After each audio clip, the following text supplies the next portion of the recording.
One thing that I see as a problem in our city, and our city looks great as we go into certain areas, is that unfortunately, as I look at our central business district and other areas that are doing well, I see too many pockets of poverty remaining in our city, too many communities where we haven't invested resources. One of the most important things that I've been able to do in the past as the head of economic development under Mayor Morial was to work to make money available to projects such as the American Can project and also the renovation of the Venus Gardens building, which spurred development along Aretha Castle Haley and which spurred development in the Carrollton area and mid-city.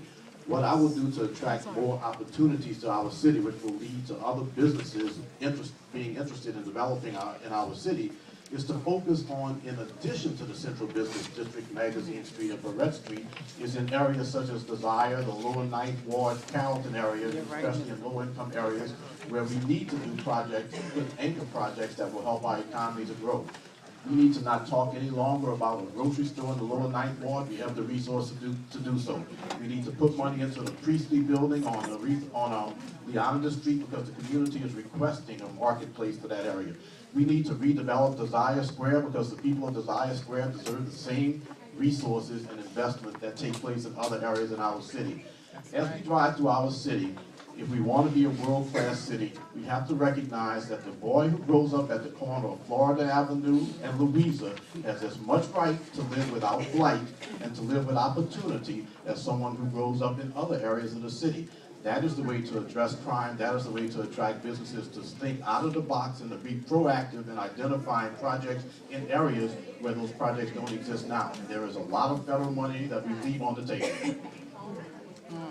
Mrs. Head, what legislation will you introduce or initiative will you support, if re-elected, to increase job opportunities for the at-risk youth of our city?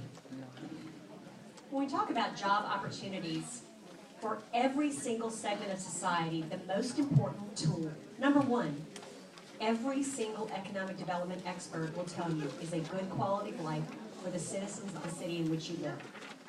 I'm excited about a lot of the big things that we get press releases about and their ribbon cuttings and things that we get accolades for around the country. That is great, and that's put New Orleans on the map like we've never been before.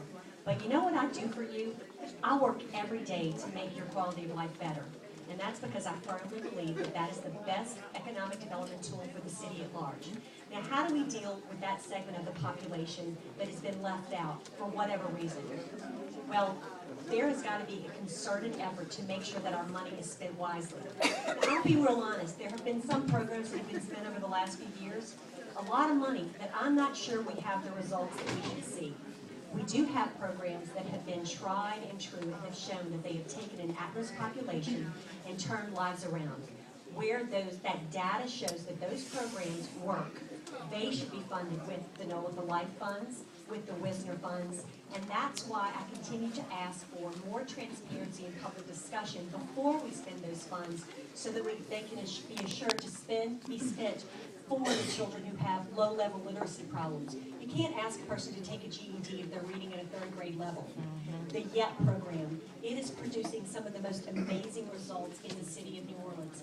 There are programs who have been shown to turn lives around and to create vibrant lives where maybe one wasn't available before.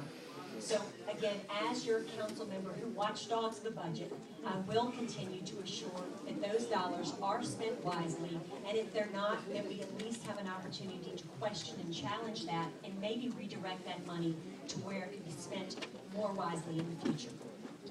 And now each of you will have 1 minute for closing remarks. Mr. Green.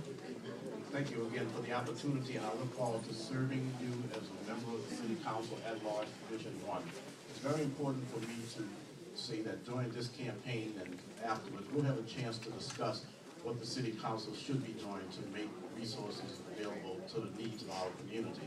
I attended a meeting on yesterday evening where Councilwoman Head admitted that the city, for example, has budgeted money for 1,600 officers. We only have 1,300. The money was diverted into some place where it can't be found, equipment and the like. The council has a fiscal responsibility. The administration asks for, the council grants, and the council has got to be more aggressive in making sure that the programs that it funds are actually funded in the proper manner. But I look forward to the opportunity to talk about that more. This is a great city. I'm pleased to run a business here for the last 25 years and to raise my children here in the city. I look forward to representing you as your council member as always. Ms. Head. Again, number one, being engaged. Does this work? Oh my gosh. I'm sorry. The lady with the thing is making me nervous. Thank you so much for being engaged citizens. This is why we have the city we have. It's because so many people go out on a miserably cold night to get engaged, to find out about people who want to serve you.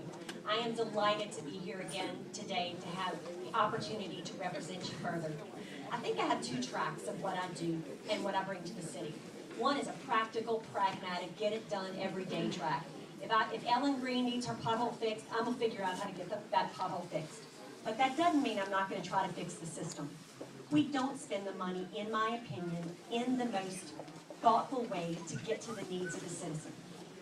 But that doesn't mean that it can't get better, and it won't get better as we continue to work with 7 council members with 7 different ideas, many of which I agree with and sometimes I don't. But I provide you with the day-to-day work as well as, I hope, fixing the systems, working with my colleagues to get a better and better budget for the city of New Orleans. Thank you. Candidates, Council at Large, Division 1.